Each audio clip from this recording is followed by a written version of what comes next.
ವೀಕ್ಷಕರೇ ನಮಸ್ಕಾರ. ಇದರದ ನ್ಯೂಸ್ ಬುಲೆಟಿನ್ಗೆ ಸ್ವಾಗತ. ನಾನು ಅಕ್ಷತಾ ಕಟಗಾವಲಿ. ಗೌರಿಬಿದನೂರು ನಗರದ ಬೈಪಾಸ್ ಗಣೇಶೋತ್ಸವ ಸಮಿತಿ ವತಿಯಿಂದ 22ನೇ ವಾರ್ಷಿಕೋತ್ಸವದ ಅಂಗವಾಗಿ ಪ್ರತಿಷ್ಠಾಪಿಸಿರುವ ಶ್ರೀ ಪ್ರಣವ ರುದ್ರ ಗಣಪತಿಯ ಗಂಗಾಲೀನ ಕಾರ್ಯಕ್ರಮವನ್ನು ಸೆಪ್ಟೆಂಬರ್ 14ರಂದು ಭಾನುವಾರ ವಿಜೃಂಭಣೆಯ ಮೆರವಣಿಗೆಯ ಮೂಲಕ ಗಂಗಾ ವಿಲೀನ ಮಾಡುವುದಾಗಿ ಸಮಿತಿಯ ಅಧ್ಯಕ್ಷ ರವಿಕುಮಾರ್ ತಿಳಿಸಿದರು. ನಗರದ ಬೈಪಾಸ್ ಗಣೇಶೋತ್ಸವ ಸಮಿತಿಯ ಕಚೇರಿಯಲ್ಲಿ ಹಮ್ಮಿಕೊಂಡಿದ್ದ ಸುದ್ದಿಗೋಷ್ಠಿಯಲ್ಲಿ ಮಾತನಾಡಿದ ಅವರು, ಕಳೆದ 22 ವರ್ಷಗಳಿಂದ ಶ್ರದ್ಧಾಭಕ್ತಿಯಿಂದ ಗಣೇಶೋತ್ಸವ ಕಾರ್ಯಕ್ರಮಗಳನ್ನು ಹಮ್ಮಿಕೊಂಡು ಬರಲಾಗುತ್ತಿದ್ದು, ಈ ಬಾರಿಯೂ ಸಹ ವಿಜೃಂಭಣೆಯ ಗಣೇಶೋತ್ಸವವನ್ನು ಹಮ್ಮಿಕೊಳ್ಳಲಾಗಿದ್ದು 19 ದಿನಗಳ ಕಾಲ ಶ್ರೀ ಪ್ರಣವ ರುದ್ರ ಗಣಪತಿಗೆ ವಿಶೇಷ ಪೂಜೆ, ಹೋಮ ಹವನಗಳ ಜೊತೆಗೆ ಸೇವಾ ಕಾರ್ಯಕ್ರಮಗಳು ಮತ್ತು ಸಾಂಸ್ಕೃತಿಕ ಕಾರ್ಯಕ್ರಮಗಳನ್ನು ಹಮ್ಮಿಕೊಳ್ಳಲಾಗಿತ್ತು. ಕ್ಷೇತ್ರದ ಶಾಸಕ ಕೆಎಚ್ ಪುಟ್ಟಸ್ವಾಮಿ ಗೌಡರ ಸಹಕಾರ ಹಾಗೂ ವಿವಿಧ ಭಾಗಗಳ ಜನಪ್ರತಿನಿಧಿಗಳು, ಸಾರ್ವಜನಿಕರ ಮತ್ತು ಭಕ್ತಾದಿಗಳ ಸಹಕಾರದಿಂದ ಈ ಕಾರ್ಯಕ್ರಮ ಯಶಸ್ವಿಯಾಗಿದೆ ಎಂದ ಅವರು, ಗಣೇಶೋತ್ಸವ ಕಾರ್ಯಕ್ರಮಕ್ಕೆ ಸಹಕರಿಸಿದ ಪೊಲೀಸ್ ಇಲಾಖೆ ಸೇರಿದಂತೆ ವಿವಿಧ ಇಲಾಖೆಗಳ ಅಧಿಕಾರಿಗಳಿಗೂ ಆಭಾರಿಯಾಗಿದ್ದೇನೆ ಎಂದು ತಿಳಿಸಿದರು. ಇನ್ನು ಗಣೇಶನ ದರ್ಶನಕ್ಕೆ ರಾಜ್ಯದ ಮೂಲೆ ಮೂಲೆಗಳಿಂದ ಗಣ್ಯರು ಆಗಮಿಸಿದ್ದು ಹೆಮ್ಮೆಯ ಸಂಗತಿಯಾಗಿದೆ ಎಂದು ತಿಳಿಸಿದರು. ಮುಖಂಡ ಮಧು ಸೂರ್ಯನಾರಾಯಣ ರೆಡ್ಡಿ ಮಾತನಾಡಿ, ಬೈಪಾಸ್ ಗಣೇಶೋತ್ಸವ ಸಮಿತಿ ವತಿಯಿಂದ ಪಕ್ಷಾತೀತವಾಗಿ ಹಿಂದೂ ಧರ್ಮದ ಸಂಪ್ರದಾಯದ ಪ್ರಕಾರ ಶ್ರದ್ಧಾ ಭಕ್ತಿಯಿಂದ ಪೂಜಾ ವಿಧಿ ವಿಧಾನಗಳನ್ನು ಆಚರಿಸಲಾಗಿದೆ. ಎಲ್ಲಾ ಧರ್ಮದವರು ಸಹ ಗಣೇಶ ಗಂಗಾ ವಿಲೀನ ಕಾರ್ಯಕ್ರಮದಲ್ಲಿ ಭಾಗವಹಿಸಲಿದ್ದಾರೆ ಎಂದು ತಿಳಿಸಿದರು. ಇನ್ನು ಸುದ್ದಿಗೋಷ್ಠಿಯಲ್ಲಿ ವಿಶ್ವ ಹಿಂದೂ ಪರಿಷತ್ ಜಿಲ್ಲಾಧ್ಯಕ್ಷ ಚಂದ್ರಶೇಖರ್, ಸಮಿತಿಯ ಮುಖಂಡರಾದ ಚಂತ್ರಂ ಶ್ರೀಧರ್, ಪ್ರಭಾಕರ್, ಕೋಡಿರ್ಲಪ್ಪ, ಜಗ್ಗಿ, ಅನಿಲ್, ಶಾಂತರಾಜು, ರಾಜೇಶ್, ಹರೀಶ್, ಬಾಬುರೆಡ್ಡಿ ಮುಂತಾದವರು ಹಾಜರಿದ್ದರು. ದಾವಣಗೆರೆ ಜಿಲ್ಲೆಯ ಚನ್ನಗಿರಿ ತಾಲೂಕಿನ ತಾವರಕೆರೆ ಶ್ರೀ ಶಿಲಾಮಠದ ಶ್ರೀ ಉಮಾಮಹೇಶ್ವರ ಸಮುದಾಯ ಭವನದಲ್ಲಿ ಕರ್ನಾಟಕ ದೇವಾಲಯ ಸಂವರ್ಧನಾ ಸಮಿತಿ, ತಾವರಕೆರೆ ಶ್ರೀ ಶಿಲಾಮಠ ಹಾಗೂ ಹೊದಿಗೆರೆ ಶ್ರೀ ದೈವ ಸಂಸ್ಕೃತಿ ಪ್ರತಿಷ್ಠಾನ ಇವರುಗಳ ಆಶ್ರಯದಲ್ಲಿ ನಡೆದ 4 ದಿನಗಳ ಅರ್ಚಕರ ಪ್ರಶಿಕ್ಷಣ ವರ್ಗದ ಸಮಾರೋಪ ಸಮಾರಂಭವನ್ನು ಸಂಪನ್ನವಾಗಿ ನಡೆಸಲಾಯಿತು.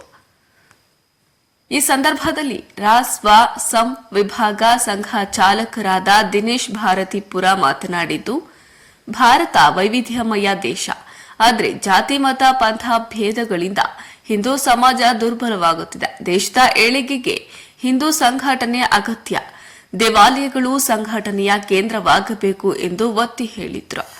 ಸಮಾರೋಪ ಉಪನ್ಯಾಸ ನೀಡಿದ ಶ್ರೀ ಬೂದಿ ಸ್ವಾಮಿ, ವಿದ್ಯೆಯಿಂದ ವಿನಯ ಬರಬೇಕು, ವಿದ್ಯೆಯೇ ಶಾಶ್ವತ ಸಂಪತ್ತು ಎಂದು ತಿಳಿಸಿದರು.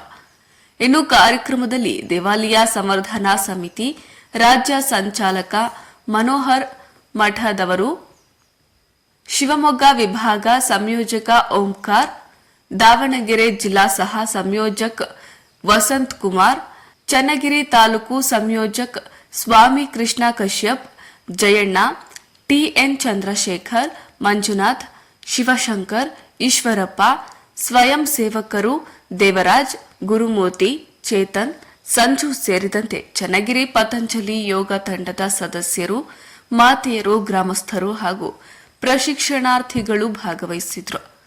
ವರದಿ ದೇವರಾಜ್ ಕೆ ನೆಲ್ಲಿಹಂಕಲು. ವಿದ್ಯಾ ದದಾತ್ರೇಯಂ ವಿದ್ಯಾಧ್ಯಾದೇ ಪಾತ್ರತ್ವ ಪಾತ್ರತ್ವ ಧನಂ ಪ್ರಾಪ್ನೋತಿ ಅಂತ ಹೇಳ್ತಾರೆ. ಅಂದ್ರೆ ವಿದ್ಯೆ ಅನ್ನತಕ್ಕಂಥದ್ದು ಮನುಷ್ಯನ ಬಳಿತಪ್ಪ ಅಂತಂದ್ರೆ ಅವನಿಗೆ ಎಲ್ಲವೂ ಸಹ ಹುಡುಕಿಕೊಂಡು ವಿದ್ಯೆಯಿಂದ ಬೇರೆ ಪ್ರಾಪ್ತಿಯಾಗುತ್ತೆ. ನೀವೇನು 3 ದಿವಸಗಳಿಂದ ನಿಮ್ಮ ದಿನಚರಿಯನ್ನು ಮಾಡಿಕೊಡ್ರಿ ಹೇಗಿತ್ತು, ಈ 3 ದಿವಸಗಳಲ್ಲಿ ನಿಮ್ಮ ದಿನಚರಿ ಯಾವ ರೀತಿ ಇದೆ, ವಿದ್ಯೆ ಬಂದ ನಂತರದಲ್ಲಿ ಯಾವ ರೀತಿ ಇದೆ ಅನ್ನೋದನ್ನ ನೀವು ಗಮನಿಸಿದ್ರೆ ಹಾಗಾಗಿ ವಿದ್ಯೆಯಿಂದ ವಿನಯ ಪ್ರಾಪ್ತಿಯಾಗುತ್ತೆ. ವಿನಯದಿಂದ ನಾವು ಎಲ್ಲರೂ ಸಹ ಉಳಿದುಕೊಳ್ಳಲು ಪಾತ್ರತ್ವ ಅಂದ್ರೆ ನಮಗೆ ಏನ್ ಸಿಗುತ್ತೆ, ಉದ್ಯೋಗ ಸಿಕ್ಕೇ ಸಿಗುತ್ತೆ. ಆ ಉದ್ಯೋಗದಿಂದ ನಮ್ಮ ಜೀವನವನ್ನು ನಾವು ನಡೆಸ್ಕೊಂಡು ಹೋಗ್ಬೋದು ಅನ್ನತಕ್ಕಂಥದ್ದು ಆ ಸುಭಾಷಿತದ ಅರ್ಥವಾಗಿದೆ. ಹಾಗೆ ನಚೋರಹಾರಂ ನರವಾದರಾಗಂ ನ ಧಾತುರಾಗಂ ನ ಚ ಭಾರಕಾರಿ ವೇಯಕೃತೈರುತ್ತದೇವ ನಿತ್ಯಂ ವಿದ್ಯಾಧನಂ ಸರ್ವದ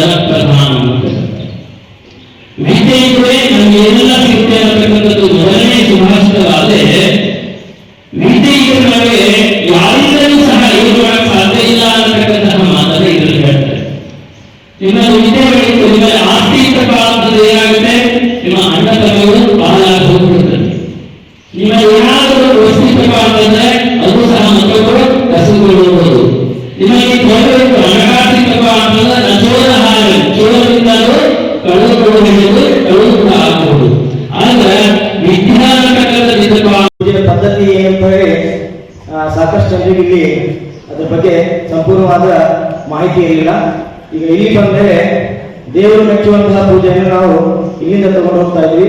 ಇಲ್ಲಿಂದ ತಗೊಂಡು ಹೋಗಿ ಇಲ್ಲಿಂದ ಈ 3 ದಿನದಲ್ಲಿ ನಾವು ಏನೇನು ಕಲ್ತಿದ್ದೀವಿ ಅದನ್ನೆಲ್ಲ ನಾವು ನಮ್ಮ ಗ್ರಾಮದ ದೇವಸ್ಥಾನಗಳಲ್ಲಿ ಅದನ್ನ ಸಂಪೂರ್ಣವಾಗಿ ನಾವು ಮಾಡ್ತೀವಿ ಅಂತ ಇಲ್ಲಿಂದ ಹೇಳ್ತೀನಿ. ಮತ್ತಿನ ಇಲ್ಲಿನ ವ್ಯವಸ್ಥೆ ಬಗ್ಗೆ ಹೇಳ್ಬೇಕಂದ್ರೆ ಸಂಪೂರ್ಣವಾದ ಸುವ್ಯವಸ್ಥಿತವಾದ ಇಲ್ಲಿ ಬಂದು ನಾವು ಏಕಾಗ್ರತೆ, ಜ್ಞಾನ, ಸಂಯಮ ಮತ್ತು ಶಿಸ್ತನ್ನು ಕಲ್ತಿದ್ವಿ. ಮೊದಲನೇದಾಗಿ ಹೇಳ್ಬೇಕಂದ್ರೆ ದಿನಚರ್ಯವನ್ನು ಬದಲಾಯಿಸಿ ಈ 3 ದಿನ ನಮ್ಮ ದಿನಚರ್ಯವನ್ನು ಬದಲಾಯಿಸಿ ಬೆಳಗ್ಗೆ 4:30ಗೆ ಹೇಳ್ಬೇಕು, ರಾತ್ರಿ 10 ಗಂಟೆ ಕ್ಲಾಸ್ ಇರ್ತೀವಿ 3 ದಿನ. ನಾವು ಈಗ ನಾವು ಇದನ್ನೇ ಕಂಟಿನ್ಯೂ ಮಾಡ್ತಾ ಹೋದ್ರೆ ನಾವು ಇನ್ನೂ 10 ಜನಕ್ಕೆ ಮಾದರಿ ಆಗ್ಬೋದು ಊರಿಗೆ ಹೋಗಿ ಅಂತ ಹೇಳ್ತಾ. ಮತ್ತು ಇಲ್ಲಿನ ಭೋಜನ ಆಗಿರ್ಬೋದು, ನಿನ್ನೆ ತಾಯಂದಿರೆಲ್ಲ ಒಂದು ಮಾತೃ ಭೋಜನ ಇದ್ರು. ಎಲ್ಲ ತಾಯಂದಿರಿಗೂ ಎಲ್ಲ ಶಿವರಾತ್ರಿಗಳ ಪರವಾಗಿ ಇದು ಲಕ್ಷಾಂತರ ವರ್ಷಗಳ ಇತಿಹಾಸವನ್ನು ಹೊಂದಿರತಕ್ಕಂಥ ದೇಶ. ಅನೇಕ ರೀತಿಯ ವೈವಿಧ್ಯತೆಗಳನ್ನು ಹೊಂದಿರತಕ್ಕಂಥ ದೇಶ. ಈ ಎಲ್ಲ ವೈವಿಧ್ಯತೆಗಳನ್ನು ಬರ್ತಾ ಕ್ರಮೇಣವಾಗಿ ವೈವಿಧ್ಯಗಳಾಗಿ ತಿಳ್ಕೊಂಡಿರ್ತಕ್ಕಂಥವ್ರು ನಾವು. ನಮ್ಮ ದೇಶದಲ್ಲಿರುವಷ್ಟು ಭಾಷೆಗಳು ಜಗತ್ತಿನಲ್ಲಿ ನೆಲೆಯುವುದಿಲ್ಲ. ನಮ್ಮ ದೇಶದಲ್ಲಿರುವಂತಹ ಜಾತಿ ಕೋಶ ಜಗತ್ತಿನಲ್ಲಿ ನೆಲೆಯುವುದಿಲ್ಲ. ನಮ್ಮ ದೇಶದ ಪ್ರಾಕೃತಿಕವಾಗಿರ್ತಕ್ಕಂಥ ವೈವಿಧ್ಯತೆ ಜಗತ್ತಿನಲ್ಲಿ ನೆಲೆಯುವುದಿಲ್ಲ. ಇಲ್ಲಿರುವಷ್ಟು ನದಿಗಳು, ಇಲ್ಲಿರುವಷ್ಟು ಪರ್ವತಗಳು, ಹೀಗೆ ಅನೇಕ ರೀತಿಯ ವೈವಿಧ್ಯತೆಗಳಿಂದ ವಿಶೇಷಗಳಿಂದ ಕುಣಿತಕ್ಕಂಥ ದೇಶ ಭಾರತ. ದುರ್ದೈವದಿಂದ ಈ ವೈವಿಧ್ಯತೆಗಳನ್ನ ಅರ್ಥ ಮಾಡಿಕೊಳ್ಳದೆ ಪರಸ್ಪರ ಈ ವೈವಿಧ್ಯತೆಗಳೇ ನಮ್ಮೆಲ್ಲರಿಗೂ ಸಂಘರ್ಷಕ್ಕೆ ಕಾರಣ ಮಾಡಿ ಈ ದೇಶ ಅತ್ಯಂತ ದುರ್ಬಲವಾಗಿರ್ತಕ್ಕಂಥದ್ದನ್ನು ನಾವು ಕಾಣ್ತೀವಿ. ಈ ದೇಶದ ಇತಿಹಾಸ ನಮ್ಮನ್ನೇ ಗೊತ್ತು.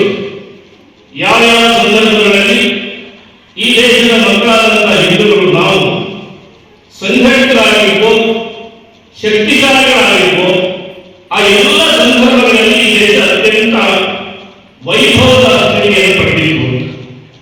ಯಾವ್ಯಾವ ಸಂದರ್ಭದಲ್ಲಿ ಈ ದೇಶದ ಮಕ್ಕಳಾದಂತಹ ಹಿಂದೂಗಳು ಅಸಂಘಟಿತರಾಗಿ, ಸ್ವಾರ್ಥಿಗಳಾಗಿ, ಶಕ್ತಿಹೀನರಾಗಿರೋ ಆ ಎಲ್ಲ ಸಂದರ್ಭಗಳಲ್ಲಿ ದೇಶ ಪರಾಗತಿಯನ್ನು ಮುಟ್ಟಿತ್ತು, ಅತ್ಯಂತ ಹೀನಸ್ಥಿತಿಯನ್ನು ತಲುಪಿತ್ತು. ಅಂದ್ರೆ ಈ ದೇಶದ ಏಳಿಗೆಗೆ ಯಾರು ಬೇರೆಯವರು ಕಾರಣವಲ್ಲ, ಈ ದೇಶದ ಮಕ್ಕಳಾಗಿರ್ತಕ್ಕಂಥ ನಾವೆಲ್ಲ ಹಿಂದೂಗಳೇ ಕಾರಣ.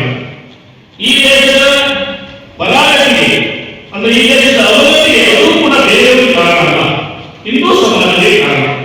ಹಾಗಾಗಿ ಯಾವ್ಯಾವ ಸಂದರ್ಭದಲ್ಲಿ ಹಿಂದೂ ಸಮಾಜ ಸಂಘಟಿತವಾಗಿತ್ತು ಆಗ ಅತ್ಯಂತ ಒಳ್ಳೆಯ ಜನರನ್ನು ಕರೆಯಿತು. ಇವತ್ತಿನ ಈ ಕಾಲಘಟ್ಟದಲ್ಲಿ ನಮ್ಮ ಹಿಂದೂ ಸಮಾಜದ ಅನೇಕ ರೀತಿಯ ಕೊರತೆಗಳನ್ನ, ದೋಷಗಳನ್ನ ನಾವು ಕಾಣಿದ್ದೀವಿ. ನಮ್ಮಲ್ಲಿರ್ತಕ್ಕಂತಹ ಅನೇಕ ಜಾತಿಗಳಿವೆ. ಆದರೆ ಜಾತಿಯಲ್ಲಿ ಅನೇಕ ರೀತಿಯ ಭೇದ ಭಾವಗಳನ್ನು ಕಾಣ್ತೀವಿ. ಹಿಂದೂ ಸಮಾಜದಲ್ಲಿ ಬಹಳ ಹಿಂದಿನಿಂದಲೂ ಕೂಡ ನಮ್ಮ ಧರ್ಮ, ನಮ್ಮ ಸಂಸ್ಕೃತಿ, ನಮ್ಮ ಪರಂಪರೆಯಲ್ಲಿ ಜಾತಿಯ ಕಾರಣದಿಂದಾಗಿ ಯಾರನ್ನು ಕೂಡ ಶ್ರೇಷ್ಠ ಕನಿಷ್ಠ ಅಂತ ಹೇಳಿಲ್ಲ. ಸೃಷ್ಟಿಯ ಚರಾಚರ ವಸ್ತುವಿನಲ್ಲೂ ದೈವತ್ವವನ್ನು ಗುರುತಿಸಿದಂತಹ ಸಮಾಜವನ್ನು. ಆದರೆ ಮುನಿಯಪ್ಪ ಹೇಳಿದಾಗೆ ನಮ್ಮ ಮನೋಹರ ಚಿಕ್ಕಮಗಳೂರು ಜಿಲ್ಲೆ ತರೀಕೆರೆ ತಾಲೂಕು. ಸಮಾಜವು ಇಂದು ದ್ವೇಷ ದಳ್ಳೂರಿನಲ್ಲಿ ಉರಿಯುತ್ತಿರುವಾಗ ಮನುಷ್ಯನಿಗೆ ಅಗತ್ಯವಿರುವುದು ಜ್ಞಾನ, ಸಮಾಧಾನ ಮತ್ತು ವಿವೇಕ ಎಂದು ಶ್ರೀ ಗುರುಬಸವ ಮಹಾಸ್ವಾಮಿಗಳು ಅಭಿಪ್ರಾಯಪಟ್ಟರು. ಅವರು ಪಟ್ಟಣದ ಹೋಟೆಲ್ ಅರಮನೆ ಸಭಾಂಗಣದಲ್ಲಿ ಜಮಾಅತೆ ಇಸ್ಲಾಮಿ ಹಿಂದ್ ತರೀಕೆರೆ ಘಟಕ ಆಯೋಜಿಸಿದ್ದ ಸೀರತ್ ಪ್ರವಚನ ಕಾರ್ಯಕ್ರಮದಲ್ಲಿ ಮುಖ್ಯ ಅತಿಥಿಗಳಾಗಿ ಮಾತನಾಡಿದರು. ಗನ್ನಿಂದ ಮಾಡಲಾದ ಕೆಲಸವನ್ನ ಪೆನ್ನಿಂದ ಮಾಡಬಹುದು. ಸತ್ಯ ನ್ಯಾಯ ಮಾರ್ಗವಾಗಿ ನಡೆದವರನ್ನ ಇತಿಹಾಸದಲ್ಲಿ ಹಿಂಸೆಯ ಮೂಲಕ ಹಿಂಸಿಸಲಾಯಿತು. ಏಸು ಶಿಲುಬೆಗೆ ಏರಿಸಿದ್ರು. ಪೈಗಂಬರ್ ಕಲ್ಲೆಸೆದು ಹಿಂಸಿಸಲ್ಪಟ್ಟರು. ಬಸವಣ್ಣನವರನ್ನ ಓಡಿಸಿದ್ರು. ಗಾಂಧೀಜಿಯನ್ನ ಗುಂಡಿಕ್ಕಿದ್ರು. ಆದ್ರೂ ಅವರು ನ್ಯಾಯ, ಧರ್ಮ, ಮಾರ್ಗ ಬಿಟ್ಟಿಲ್ಲ. ಮನುಷ್ಯರಲ್ಲಿ ಭೇದ ಭಾವವಿಲ್ಲದಂತೆ ಎಲ್ಲರೂ ಪ್ರೀತಿ ಬಾಂಧವ್ಯಗಳಿಂದ ಒಂದಾಗಬೇಕು. ದಯೆ ಇಲ್ಲದ ಧರ್ಮವಿಲ್ಲ. ಅಹಿಂಸೆ ಪರವಾಗಿರುವುದೇ ನಿಜವಾದ ಧರ್ಮ ಎಂದು ಸ್ವಾಮೀಜಿ ಹೇಳಿದರು.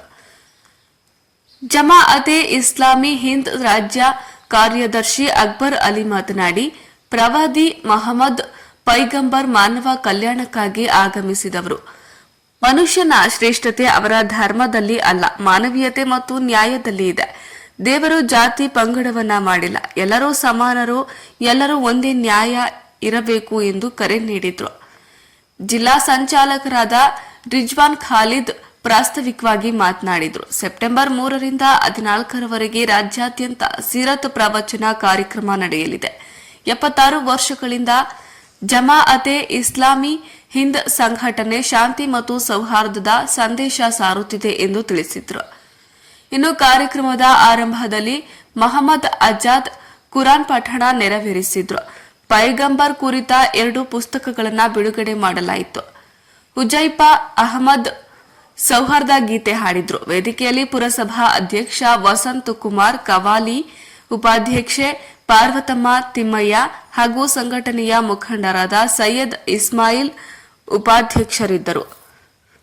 ಆದಿಲ್ ಪಾಷಾ ಸ್ವಾಗತಿಸಿದ್ರು. ಶೇಖ್ ಜಾವೇದ್ ವಂದನಾರ್ಪಣೆ ಮಾಡಿದ್ರು. ವರದಿ ಪ್ರದೀಪ್ ಹೆಚ್ಹೀರ್, ಪ್ರಜಾಪವರ್ ಟಿವಿ, ತರೀಕೆರೆ. ಈ ಭೂಮಿ ಇದರ ಮೇಲೆ 800 ಕೋಟಿ ಜನ ಬದುಕ್ತಾ ಇದ್ದಾರೆ. 800 ಕೋಟಿ ಜನಸಂಖ್ಯೆ ಇದೆ ಈ ಭೂಮಿಯ ಮೇಲೆ. ಈ ಭೂಮಿ ಆದ್ರೂ ಕೂಡ ಫುಲ್ಫಿಲ್ ಆಗಲಿಲ್ಲ. ಇನ್ನು 10 ಕೋಟಿ ಜಾಗ ಇದೆ ಇದರಲ್ಲಿ. 8,000 ಕೋಟಿ ಜನರು ಈ ಭೂಮಿಯಲ್ಲಿ ಇದ್ರೂ ಕೂಡ ಅಷ್ಟು ಜಾಗ ಇದೆ ಈ ಭೂಮಿ. 800 ಕೋಟಿ ಜನಸಂಖ್ಯೆ ಮಾತ್ರ ಈ ಭೂಮಿಯಲ್ಲಿ ಇರುವುದಲ್ಲ, ಅವರಿಗೆ ಬೇಕಾಗುವಂತಹ ಎಲ್ಲ ವ್ಯವಸ್ಥೆಗಳು ಅವರು ಈ ಭೂಮಿಯಲ್ಲಿ ಮಾಡಿಕೊಂಡಿದ್ದಾರೆ. ಅವರ ಮನೆ ಮಾರುವಿದೆ, ಅವರ ಶಿಕ್ಷಣ ಸಂಸ್ಥೆಗಳಿವೆ, ಅವರ ಕಾರ್ಖಾನೆಗಳಿವೆ, ಅವರ ವ್ಯಾಪಾರ ವಹಿವಾಟುಗಳಿವೆ, ಅವರ ಬೇಸಾಯ ಇದೆ, ಅವರ ರೋಡ್ಗಳಿವೆ, ಅವರ ವಾಹನಗಳಿವೆ. ಎಲ್ಲ ವ್ಯವಸ್ಥೆಯೊಂದಿಗೆ ಈ ಭೂಮಿ ಹೇಗಿದೆ ಅಂದ್ರೆ ಪ್ರತಿನಿತ್ಯ ಪ್ರತಿ ನಿಮಿಷ ಈ ಭೂಮಿ ತಿರುಗುತ್ತಾ ಇದೆ. ಇದು ವಿಜ್ಞಾನ ಕಂಡು ಯಾವುದೇ ಧರ್ಮ ಹಿಂಸೆಯನ್ನ ಮಾಡಿ ಅಂತ ಯಾವ ಧರ್ಮವು ಹೇಳೋದಿಲ್ಲ. ಇದನ್ನ ನಾವು ಚೆನ್ನಾಗಿ ತಿಳ್ಕೊಳ್ಬೇಕು. ಯಾವುದೇ ಧರ್ಮ ಹಿಂಸೆಯನ್ನ ಮಾಡ್ರಿ ಅಂತ ಹೇಳಿದ್ರೆ ಅದು ಧರ್ಮವೇ ಅಲ್ಲ. ಯಾವ ಧರ್ಮ ಹಿಂಸೆಯನ್ನ ಮಾಡಬಾರದು ಅಂತ ಹೇಳಿತ್ತೋ, ಯಾವ ಧರ್ಮ ಅಹಿಂಸೆಯ ಪರವಾಗಿರುತ್ತೋ, ಯಾವ ಧರ್ಮ ದಯೆಯ ಪರವಾಗಿರುತ್ತೋ ಅದು ನಿಜವಾಗಿರ್ತಕ್ಕಂಥ ಮಾನವೀಯ ಧರ್ಮ ಅನ್ನೋದನ್ನ ನಾವೆಲ್ಲರೂ ಕೂಡ ಅರ್ಥ ಮಾಡಿಕೊಳ್ಬೇಕು. ಬಸವಣ್ಣವರು ಅಂತ ಹೇಳ್ತಾರೆ, ದಯೆ ಇಲ್ಲದ ಧರ್ಮ ಯಾವುದಯ್ಯ? ದಯೆ ಇಲ್ಲದ ಧರ್ಮ ಯಾವುದು? ದಯವಿರಬೇಕು ಸಕಲ ಪ್ರಾಣಿಗಳೆಲ್ಲರಲ್ಲಿ. ಆಗ ಹೇಳಿದಲ್ವಾ, ಒಬ್ಬ ಕಳ್ಳರನ್ನ ಮನ್ನಿಸುವಂತ ವಿಚಾರ, ಒಂದು ಹೆಣ್ಮಗಳು ಕಳ್ಳತನ ಮಾಡಿರುವಂತ ವಿಚಾರ, ಯಾಕೆ ಕಳ್ಳತನ ಮಾಡಕ್ಕೆ ಹೋಗು. ಚಿಕ್ಕೋಡಿ ತಾಲೂಕಿನ ಜೈನಾಪುರ ಗ್ರಾಮ ಪಂಚಾಯತ್ನ ನೂತನ ಅಧ್ಯಕ್ಷೆಯಾಗಿ ಸುಜಾತಾ ಷಣ್ಮುಖ ಸೋಲಬನ್ನವರ ಆಯ್ಕೆಯಾಗಿದ್ದಾರೆ. ಅಧ್ಯಕ್ಷ ಸ್ಥಾನಕ್ಕಾಗಿ ಇವತ್ತು ನಡೆದ ಚುನಾವಣೆಯಲ್ಲಿ ಸುಜಾತಾ ಸೋಲಬನ್ನವರ ಒಂದೇ ಅರ್ಜಿ ಸಲ್ಲಿಕೆಯಾದ್ದರಿಂದ ಚುನಾವಣಾ ಅಧಿಕಾರಿ ಕಮಲಾಕರ ಅವರು ಸುಜಾತಾ ಸೋಲಬನ್ನವರ ಅವರನ್ನ ಅಧ್ಯಕ್ಷರನ್ನಾಗಿ ಘೋಷಿಸಿದ್ರು. ನೂತನ ಅಧ್ಯಕ್ಷೆಯಾಗಿ ಆಯ್ಕೆಯಾದ ಸುಜಾತಾ ಷಣ್ಮುಖ ಸೋಲಬನ್ನವರ ಅವರನ್ನ ಸತ್ಕರಿಸಿ ಗೌರವಿಸಲಾಯಿತು. ಬಳಿಕ ಮಾಧ್ಯಮಗಳ ಜೊತೆಗೆ ಮಾತನಾಡಿದ ಅವರು, ನನ್ನನ್ನ ಅವಿರೋಧವಾಗಿ ಆಯ್ಕೆಗೆ ಶ್ರಮಿಸಿದ ಸದಸ್ಯರಿಗೆ ಧನ್ಯವಾದಗಳನ್ನು ತಿಳಿಸುತ್ತೇನೆ. ಎಲ್ಲರನ್ನ ವಿಶ್ವಾಸಕ್ಕೆ ತೆಗೆದುಕೊಂಡು ಗ್ರಾಮದ ಅಭಿವೃದ್ಧಿಗೆ ಶ್ರಮಿಸುವೆ ಎಂದು ತಿಳಿಸಿದರು. ಈ ಸಂದರ್ಭದಲ್ಲಿ ಪಿಡಿಒ ಶಿವಾನಂದ ದೇಸಾಯಿ, ಗ್ರಾಮ ಪಂಚಾಯಿತಿ ಉಪಾಧ್ಯಕ್ಷರಾದ ಅವ್ವಕ್ಕ ಕೃಷ್ಣಪ್ಪ ಜೋಗೆ, ಸದಸ್ಯರಾದ ಸುರೇಶ ಘರಬುಡೆ, ಶ್ರುತಿ ರತ್ನಪ್ಪ ತಳಕೇರಿ, ತಮ್ಮಣ್ಣ ಬಸಪ್ಪ ಘರಬುಡೆ, ಮಹಾದೇವಿ ಅಶೋಕ ನಿಂಗನೂರೆ, ಸುಗಂಧ ಪ್ರಕಾಶ ಘರಬುಡೆ, ರಾಜು ಗೌರಗೋಳ, ಸುಮಾ ಶಿವಾಜಿ ನಾಗರಾಳೆ, ರೋಜಾಬಾಯಿ ಭೀಮಪ್ಪ ತಳವಾರ, ಬಾಲಕೃಷ್ಣ ಶಂಕರ ದೊಡ್ಡಲಚ್ಚಪ್ಪ ಗೋಳ, ಬಸವರಾಜ ಲಕ್ಷ್ಮಣ ಮಾಳಗೆ, ಮಹದೇವ ಯಲ್ಲಪ್ಪ ಯಾದಗುಡೆ, ರಾಮೇಗೌಡ ಹಿರೇಗೌಡ ಕರಂಗಾವ, ಅನಿಲ ಕುಮಾರ ಕಲಗೌಡ ಪಾಟೀಲ ಹಾಗೂ ಮತ್ತಿತರರು ಹಾಜರಿದ್ದರು. ಸರ್ ನನಗೆ ಇವತ್ತು ಆಶೀರ್ವಾದ ಮಾಡಿದಾರೆ ರೀ.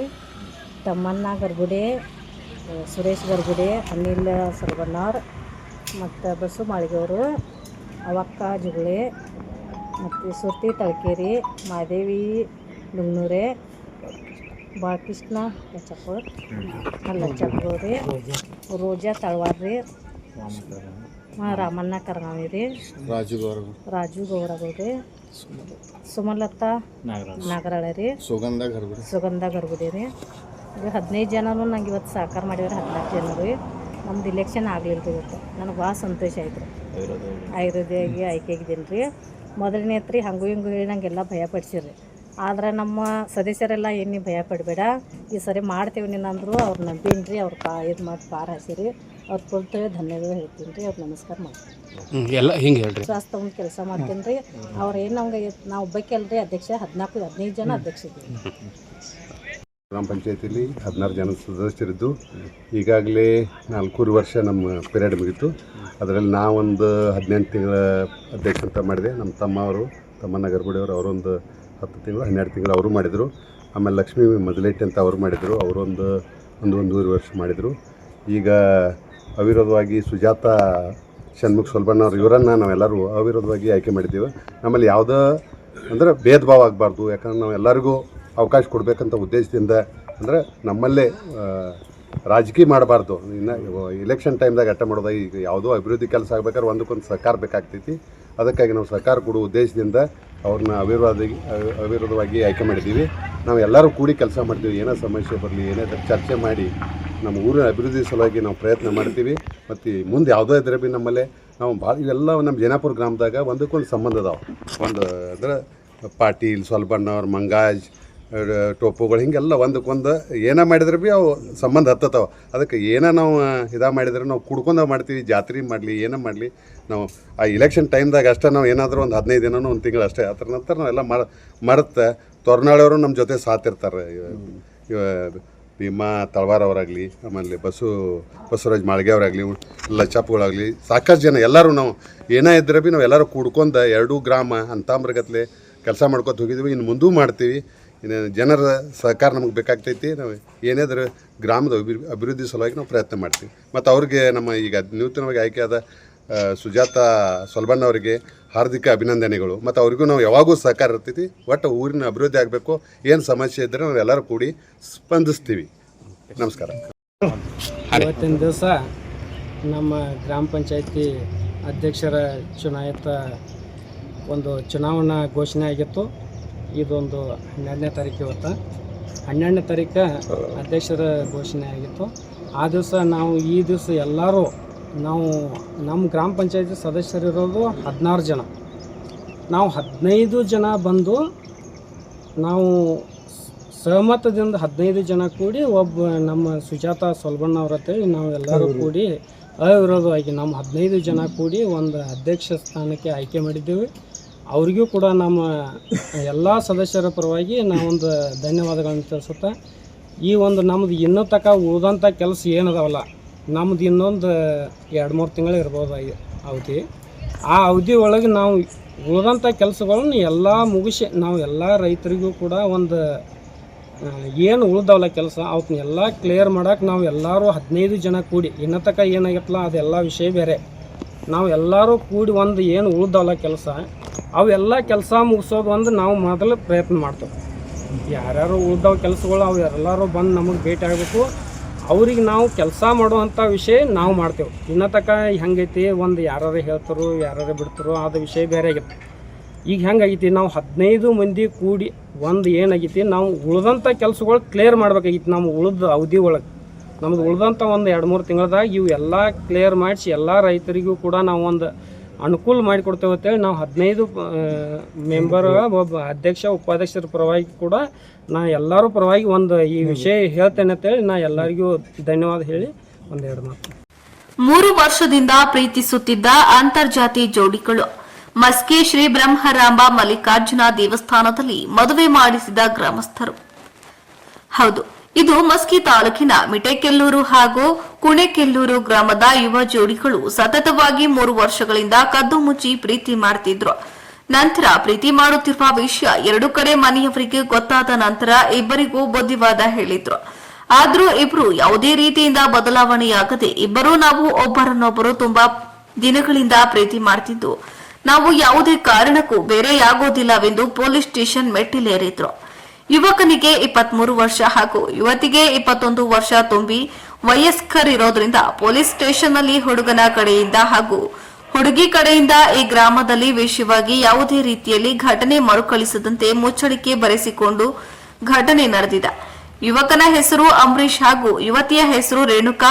ಸತತವಾಗಿ 3 ವರ್ಷದಿಂದ ಪ್ರೀತಿ ಮಾಡ್ತಿದ್ರು. ಹುಡುಗನ ಜಾತಿ ಲಿಂಗಾಯತ ಇದ್ದು ಹುಡುಗಿಯ ಜಾತಿ ವಾಲ್ಮೀಕಿ ನಾಯಕ ಇರೋದ್ರಿಂದ ಈ ಒಂದು ಮದುವೆಗೆ ಹುಡುಗನ ಕಡೆಯವರು ಬಂದಿರೋದಿಲ್ಲ ಎಂದು ಅಲ್ಲಿನ ವಾಲ್ಮೀಕಿ ಸಮಾಜದ ಹಿರಿಯರು ಹಾಗೂ ಗ್ರಾಮಸ್ಥರು ಮಾತನಾಡುತ್ತಿದ್ದಾರೆ. ಮತ್ತು ಆ ಗ್ರಾಮದ ಹಿರಿಯರು ಮತ್ತು ಮಸ್ಕಿ ತಾಲೂಕಿನ ಹಲವು ಸಂಘಟನೆಗಳ ಮುಖಂಡರು, ಪತ್ರಕರ್ತರು ಎಲ್ಲರೂ ಸೇರಿ ಈ ನವ ಜೋಡಿಗಳಿಗೆ ಮಸ್ಕಿ ಪಟ್ಟಣದ ಶ್ರೀ ಬ್ರಹ್ಮರಾಂಬ ಮಲ್ಲಿಕಾರ್ಜುನ ದೇವಸ್ಥಾನದಲ್ಲಿ ಪ್ರೀತಿಸಿದ ಜೋಡಿಗಳಿಗೆ ಎಲ್ಲರ ಸಮ್ಮುಖದಲ್ಲಿ ಮದುವೆ ಮಾಡಿಸಲಾಯಿತು. ಈ ಸಮ್ಮುಖದಲ್ಲಿ ಮಿಟೆಕೆಲ್ಲೂರು ಗ್ರಾಮದ ಹಿರಿಯರು, ಯುವಕರು ಹಾಗೂ ಮಸ್ಕಿ ಪಟ್ಟಣದ ಹಲವು ಸಂಘಟಕರು ಉಪಸ್ಥಿತರಿದ್ದರು. ವರದಿ ಅಮಾಜಪ್ಪ, ಜುಮಲಾಪುರ. ಆ ಹುಡುಗ ಮದುವೆ ಆಗ್ಬೇಕು, ಮದುವೆ ಆಗಲಿಲ್ಲ ಅಂದ್ರೆ ತಾನೇ ಖುದ್ದಾಂ ಬಂದು ಸ್ಟೇಷನ್ಗೆ ಬಂದು ಕೇಸ್ ಕೊಡೋಂಥ ವಿಚಾರದಾಗ ತಾನೇ ಇರಬೇಕು. ಇನ್ನೂ ಮ್ಯಾರೇಜ್ ಮಾಡಿಲ್ವಾ? ಮ್ಯಾರೇಜ್ ಇವತ್ತು ಮಾಡ್ತೀವಿ. ಎಲ್ಲಿ ಸರ್? ಇವತ್ತು ಇಲ್ಲಿ ಗುಡಿ ಹತ್ರ ಮಾಡ್ತೀವಿ. ಇವತ್ತು ಅವ್ರನ್ನ ಡಾಕ್ಯುಮೆಂಟ್ಸು ಇನ್ನು ಮನೆಯಲ್ಲಿ ಅದಾವ, ಅವ್ರು ಯಾರು ಹಾಕವಲ್ರು ಅವ್ರ ತಂದೆ ತಾಯಾರು. ಇವತ್ತು ಡಾಕ್ಯುಮೆಂಟ್ಸ್ ತೊಗೊಂಡು ಬಟ್ ನಾವೇನೇನು ಹೇಳ್ತೀವಿ ಅಂದ್ರೆ ನಮ್ಮ ಸಮಾಜದ ವತಿಯಿಂದ ಈಗ ಅವರು ಒಬ್ರಿಗೊಬ್ಬರು ಪ್ರೀತಿಸಿ ಮದುವೆ ಆಗಿದ್ದಾರೆ, ಇರಲಿ, ನಮಗೇನು ತೊಂದರೆ ಏನಿಲ್ಲ. ಆದರೆ ಯಾವುದೇ ಕಾರಣಕ್ಕೂ ನಮ್ಮ ಹುಡುಗಿಗೆ ಅದೇ ಆಗಬಾರ್ದು. ಅವರು ಮನೆಗೆ ಕರ್ಕೊಂಡು ನಮ್ಮ ಮಕ್ಕಳ ರೀತಿಯಲ್ಲಿ ಅವ್ರನ್ನ ಕರ್ಕೊಂಡು ಒಂದು ಸಂಸಾರವನ್ನು ಒಳ್ಳೆ ರೀತಿಯಲ್ಲಿ ಮಾಡ್ಕೊಂಡ್ರೆ ಒಂದು ಒಳ್ಳೆಯದಾಗತ್ತೆ ಅಂತ ನಾವು ಬಯಸ್ತೀವಿ. ಅಕಸ್ಮಾತ್ ಇಲ್ಲದೆ ಹೋದ್ರಲ್ಲಿ ಆ ಹುಡುಗಿ ಕಿರುಕುಳ ಅಂತ ಇನ್ನೊಂದು ಅತಿ ಜಾತಿನಿಂದ. ಸೊ ಏನು ಹೇಳ್ತೀಯ ನೀನು, ಏನು ಹೇಳಕ್ಕೆ ಬಯಸ್ತೀಯ? ಹೌದಾ, ಓಕೆ. ನಿಮ್ಮ ಮನೆಯಲ್ಲಿ ಫ್ಯಾಮಿಲಿಯಲ್ಲಿ ಏನಾದರೂ ಏನು ಓಕೆ ಒಪ್ಕೊಂಡಿದ್ದಾರಾ? Yes sir. ಸೊ ವಾಲ್ಮೀಕಿ ಸಮಾಜದ ಆ್ಯಂಡ್ ಬಾಂಧವರು ನಮ್ಮ ಜೊತೆಲಿದ್ದಾರೆ, ಮಾತಾಡ್ಸೋಣ. ಸರ್ ನಮಸ್ತೆ. ಗಂಗಾವತಿ ನಗರದ ಕನಕಗಿರಿ ರಸ್ತೆಯಲ್ಲಿ ಇರುವ ಶ್ರೀ ಚನ್ನಬಸವ ಸ್ವಾಮಿ ಕ್ರೀಡಾಂಗಣದಲ್ಲಿ ರಾಜ್ಯ ಮಟ್ಟದ ವಿಕಲಚೇತನರ ವೀಲ್ ಚೇರ್ ಮತ್ತು ಸಿಟ್ಟಿಂಗ್ ಕ್ರಿಕೆಟ್ ಪಂದ್ಯಾವಳಿ ಕಿಸ್ಕಿಂದ ಕಪ್ 2025ರ ಕಾರ್ಯಕ್ರಮದ ಉದ್ಘಾಟನೆಯನ್ನ ಮಾಡಿ ಮಾತನಾಡಿದ ಮಾಜಿ ಶಾಸಕರಾದ ಪರಣ್ಣ ಮುನವಳ್ಳಿ ಅವರು, ವಿಕಲಚೇತನರು ರಾಜ್ಯ ರಾಷ್ಟ್ರ ಮಟ್ಟದಲ್ಲಿ ಭಾಗವಹಿಸಿ ವಿಜಯಶಾಲಿಯಾಗಿ ನಾಡಿಗೂ ಮತ್ತು ದೇಶಕ್ಕೆ ಒಳ್ಳೆಯ ಕೀರ್ತಿಯನ್ನ ತರಲೆಂದು ಹಾರೈಸಿದ್ರು. ಇಂತಹ ಕಾರ್ಯಕ್ರಮಗಳನ್ನು ನೋಡುವುದು ನಮ್ಮ ಭಾಗ್ಯವಾಗಿದೆ. ಕ್ರಿಕೆಟ್ ಕ್ರೀಡಾಂಗಣದಲ್ಲಿ ನಡೆದಂತಹ ವಿಕಲಚೇತನರ ಕ್ರಿಕೆಟ್ ಪಂದ್ಯಾವಳಿಯನ್ನ ಆಡುವುದನ್ನ ನೋಡಿದ್ರೆ ನಮಗೆ ಹೆಮ್ಮೆ ಅನಿಸುತ್ತದೆ ಎಂದು ಹೇಳಿದ್ರು. ಜೊತೆಗೆ ಕರವೇ ತಾಲೂಕು ಅಧ್ಯಕ್ಷರಾದ ಅಶೋಕ ಗುಡಿಕೋಟಿ ಅವರು ತಮ್ಮ ಗಮನಕ್ಕೆ ತಂದಿದ್ರು, ಅವರಿಗೆ ಸಹ ಧನ್ಯವಾದಗಳು ಎಂದು ತಿಳಿಸಿದ್ರು. ಈ ಕಾರ್ಯಕ್ರಮದಲ್ಲಿ ಮುಖ್ಯ ಅತಿಥಿಗಳಾಗಿ ಮಹಾನ್ ಕಿಡ್ಸ್ ಶಾಲೆಯ ಅಧ್ಯಕ್ಷರಾದ ನೇತ್ರಾಜ್ ಗುರುವಿನ ಮಠ, ಲಯನ್ಸ್ ಕ್ಲಬ್ ಅಧ್ಯಕ್ಷರಾದ ಡಾಕ್ಟರ್ ಶಿವಕುಮಾರ ಮಾಲಿ ಪಾಟೀಲ್, ಶಿವಪ್ಪ ಗಾಳಿ, ವಾಣಿಜ್ಯೋದ್ಯಮಿಗಳು ಆಸಿಫ್ ಹುಸೇನ್, ಅಶೋಕ್ ಕುರ್ತ್ ಕೋಟಿ, ವಿಠಲ್ ಜಾಬ್ ಗೌಡ್ರು ಇನ್ನು ಮುಂತಾದವರು ಉಪಸ್ಥಿತರಿದ್ದರು. ವರದಿ ಶರಣಪ್ಪ, ಗಂಗಾವತಿ. ಈ ಒಂದು ಸಂಯುಕ್ತಾಶ್ರಯದಲ್ಲಿ ರಾಜ್ಯ ಮಟ್ಟದ ವಿಕಲಚೇತನರ ವೀಲ್ ಚೇರ್ ಮತ್ತು ಸಿಟ್ಟಿಂಗ್ ಕ್ರಿಕೆಟ್ ಕಿಷ್ಕಿಂದ ಕಪ್ಪು 2025 ಈ ಒಂದು ಕಾರ್ಯಕ್ರಮದಲ್ಲಿ ಭಾಗವಹಿಸಿದಂತ ಆತ್ಮೀಯರಂತ ಡಾಕ್ಟರ್ ಶಿವಕುಮಾರ್ ಮಾಲಿ ಪಾಟೀಲ್ರೇ, ಜೊತೆಗೆ ಆತ್ಮೀಯರಂತ ನೇತ್ರಾಜಿ ಅವರೇ, ಶಿವಪ್ಪ ಗಾಳಿ ಅವರೇ, ಅಶೋಕ್ ಗುಡ್ಕೋಟಿ ಅವರೇ, ಮಲ್ಲಿಕಾರ್ಜುನ್ ಅವರೇ, ಹುಲ್ಗಪ್ಪನವರೇ, ನಾಗರಾಜ್ ಇಂಗಳಿಗೆ ಅವರೇ, ಎಲ್ಲ ನನಗೆ ನಿಮ್ಮದೆಲ್ಲ ಸಾಹಸ ನೋಡಿದ್ರೆ ನೀವು ವಿಕಲಚೇತನರಲ್ಲ, ನಾವು ವಿಕಲಚೇತನರು ಅನ್ನಿಸ್ತಾ ಇದೆ ನಾವು. ಯಾಕಂದ್ರೆ ನಿಮ್ಮ ಒಂದು ಸ್ಪೋರ್ಟ್ಸ್ನಲ್ಲಿ ಸಾಕಷ್ಟು ನಮಗೆಲ್ಲರಿಗೂ ಒಂದು ಮಾದರಿಯಾಗಿ ತಮ್ಮ ಒಂದು ಬಹಳ ಸಂತೋಷ ಆಗ್ತಾ ಇದೆ. ನಿಜವಾಗಿ ನಮಗೂ ಸಹಿತ ನಿಮ್ಮನ್ನು ನೋಡಲಿಕ್ಕೆ, ನಿಮ್ಮನ್ನು ಭೇಟಿಯಾಗಲಿಕ್ಕೆ, ನಿಮ್ಮ ಆಟವನ್ನು ನೋಡೋದು ನಮ್ಮ ಭಾಗ್ಯ, ನಮ್ಮ ಸೌಭಾಗ್ಯ ಅಂತ ನಾನು ಭಾವಿಸ್ತಾ ಇದ್ದೀನಿ. ಯಾಕಂದ್ರೆ ಭಗವಂತ ನಾನು ಹೇಳೋದ್ರ ಪ್ರಕಾರ ಒಂದರಲ್ಲಿ ಕಡಿಮೆ ಕೊಟ್ಟರೆ ಇನ್ನೊಂದರಲ್ಲಿ ಹೆಚ್ಚು ಕೊಟ್ಟಿರ್ತಾರಂತೆ. ಯಾವಾಗಲೂ ಭಗವಂತನ ನೇಮನ ಹಂಗಂತ ಯಾವ್ದಾರ ಒಂದು ಏನಾರ ಕಡಿಮೆ ಕೊಟ್ಟರೆ ಮತ್ತೆ ಇನ್ನೊಂದ್ರಾಗ ಹೆಚ್ಚು ಶಕ್ತಿ ಕೊಟ್ಟಿರ್ತಾರಂತ ಆದ ಕಾರಣ ನಮ್ಮ ಎಲ್ಲ ವಿಕಲಚೇತನರು ಅನ್ನೋದಕ್ಕಿಂತ ನೀವು ಮಾಡುವಂಥ ಒಂದು ಕಾರ್ಯ ಜೊತೆಗೆ ನಾನು ಬಂದ್ಕೊಳ್ಳಿ ಕೇಳಿದೆ ನಮ್ಮ ಅಶೋಕ್ ಗುಡ್ಕೋಟಿ ಮೇಲಿಂದ ಮೇಲೆ ನಮ್ಮಲ್ಲಿ ಬರ್ತಾ ಇರ್ತಾರೆ. ಆದ ಕಾರಣ ನಿಜವಾಗಿಯೂ ಸಹಿತ ನೀವು ಒಂದು ಆಟ ಏನು ಆಡ್ತಾ ಇದ್ದೀರಿ. ನಿಜವಾಗಿಯೂ ಈಗಾಗಲೇ ಒಬ್ಬರು ನಮ್ಮ ಬೆಂಗಳೂರಿನ ಅಭಿಸ್ವಾಮಿಯವರು ಸುಮಾರು 30 ರನ್ಗಳಲ್ಲಿ 30 ಓಟಗಳಲ್ಲಿ ಸುಮಾರು 85 ರನ್ಗಳನ್ನು ಮಾಡಿದ್ರೆ ಅಂದ್ರೆ ನಿಜವಾಗಿ ಅವರಿಗೆ ಅಭಿನಂದನೆಗಳನ್ನುವಂಥ ಮಾತನ್ನು ನಾವು ಹೇಳಲೇಬೇಕಾಗ್ತದೆ. ಜೊತೆಗೆ ಅದೇ ರೀತಿಯಲ್ಲಿ ಫೀಲ್ಡಿಂಗ್ ವ್ಯವಸ್ಥೆ ಇರಲಿ, ರನ್ ಮಾಡುವ ವ್ಯವಸ್ಥೆ ಇರಲಿ, ಬೌಲಿಂಗ್ ಮಾಡುವ ವ್ಯವಸ್ಥೆಯಲ್ಲಿ ಸಾಕಷ್ಟು ಪಳಗಿ ತಮ್ಮ ಆಟವನ್ನು ಮೆರೆದಿದ್ದೀರಿ ಅನ್ನುವಂಥ ಮಾತನ್ನು ಈ ಸಂದರ್ಭದಲ್ಲಿ ಹೇಳೋದ್ರ ಜೊತೆಗೆ ನಮಗೊಂದು ವಿಶೇಷವಾದಂಥದ್ದು ಇದು. ಯಾಕಂದ್ರೆ ನಾವು ಭಾಳ ಸರಿ ಅಂಗವಿಕಲರ ಬಗ್ಗೆ ಮಾತನಾಡ್ತಿರ್ತೀವಿ. ಭಗವಂತ ಯಾವುದೇ ಇರಲಿ ಆದರೆ ಮಾಡಬೇಕು ಅನ್ನೋದು ಛಲ ಇದೆಯಲ್ಲ, ನಾವು ಆಡಬೇಕನ್ನುವಂಥ ಛಲ ಇದೆಯಲ್ಲ, ಅದು ಭಾಳ ಮುಖ್ಯ ಅನ್ನುವಂಥ ಮಾತನ್ನು ಹೇಳಲೇಬೇಕಾಗ್ತದೆ. ಭಗವಂತ ನಿಮಗೆ ದೊಡ್ಡ ಶಕ್ತಿಯನ್ನು ನೀಡಲಿ ಮತ್ತು ರಾಜ್ಯ ಮಟ್ಟದಲ್ಲಿ ರಾಷ್ಟ್ರ ಮಟ್ಟದಲ್ಲಿ ಸಹಿತ ತಾವು ಇನ್ನೂ ಹೆಚ್ಚಿನ ರೀತಿಯಲ್ಲಿ ಮೆರೆದು ನಮ್ಮ ನಾಡಿನ ಹೆಸರನ್ನು ನಮ್ಮ ರಾಷ್ಟ್ರದ ಹೆಸರನ್ನು ತರುವಂಥ ಕಾರ್ಯವನ್ನು ತಾವು ಮಾಡಲಿ ಅನ್ನುವಂಥ ಮಾತನ್ನು ಈ ಸಂದರ್ಭದಲ್ಲಿ ಹೇಳಿ ವಿಶೇಷವಾಗಿ ತಮಗೆಲ್ಲರಿಗೂ ವಿಶೇಷವಾದಂಥ ಅಭಿನಂದನೆಗಳನ್ನು ಶುಭಾಶಯಗಳನ್ನು ಕೋರಿ ನನ್ನ 2 ಮಾತು ಮುಗಿಸ್ತಾ ಇದ್ದೀನಿ. ಮಾಜಿ ದೇವದಾಸಿ ಮಹಿಳೆಯರಿಗಾಗಿ ಕಾನೂನು ಅರಿವು ನೆರವು ಕಾರ್ಯಕ್ರಮ ಕುಷ್ಟಗಿ ಪಟ್ಟಣದ ಶ್ರೀ ಬಸವ ಭವನದಲ್ಲಿ ತಾಲೂಕಾ ವಕೀಲರ ಸಂಘ, ಮಹಿಳಾ ಮತ್ತು ಮಕ್ಕಳ ಅಭಿವೃದ್ಧಿ ಇಲಾಖೆ, ಕರ್ನಾಟಕ ರಾಜ್ಯ ಮಹಿಳಾ ಅಭಿವೃದ್ಧಿ ನಿಗಮ ಬೆಂಗಳೂರು, ದೇವದಾಸಿ ಪುನರ್ವಸತಿ ಯೋಜನೆ ಕೊಪ್ಪಳ ಹಾಗೂ ವಿಮುಕ್ತ ದೇವದಾಸಿ ಮಹಿಳಾ ವೇದಿಕೆ ಕುಷ್ಟಗಿ ಇವರ ಸಂಯುಕ್ತಾಶ್ರಯದಲ್ಲಿ ಮಾಜಿ ದೇವದಾಸಿ ಮಹಿಳೆಯರಿಗಾಗಿ ಕಾನೂನು ಅರಿವು ನೆರವು ಕಾರ್ಯಕ್ರಮ ನಡೆಯಿತು. ಪೂರ್ಣಿಮಾ ಯೋಳುಭಾವಿ ಪ್ರಾಸ್ತಾವಿಕವಾಗಿ ಮಾತನಾಡಿ, ದೇವದಾಸಿ ಪದ್ಧತಿ ನಿಷೇಧವಿದೆ, ಸಂಪೂರ್ಣವಾಗಿ ಈ ಪದ್ಧತಿ ನಿರ್ಮೂಲನೆ ಆಗಬೇಕು. ಸೋಮವಾರ ಮರು ಸಮೀಕ್ಷೆ ನೋಂದಣಿ ಸೇರ್ಪಡೆ ಕಾರ್ಯ ಪ್ರಾರಂಭವಾಗಲಿದೆ, ಅದರಲ್ಲಿ ನೋಂದಣಿ ಮಾಡಿಸಿಕೊಳ್ಳಬೇಕು ಎಂದರು. ವಕೀಲರ ಸಂಘದ ತಾಲೂಕಾ ಅಧ್ಯಕ್ಷ ದೊಡ್ಡನಗೌಡ ಎಸ್ ಪಾಟೀಲ್ ಸಸಿಗೆ ನೀರು ಹಾಕುವ ಮೂಲಕ ಉದ್ಘಾಟಿಸಿ ಮಾತನಾಡಿ, ತಾವುಗಳೆಲ್ಲರೂ ದೇವದಾಸಿಯರಿಗೆ ಇರುವ ನಾನಾ ಸೌಲಭ್ಯಗಳನ್ನು ಪಡೆದುಕೊಳ್ಳಬೇಕು, ಕಾನೂನು ಅರಿವು ಪಡೆದುಕೊಂಡಿರಬೇಕು ಎಂದರು.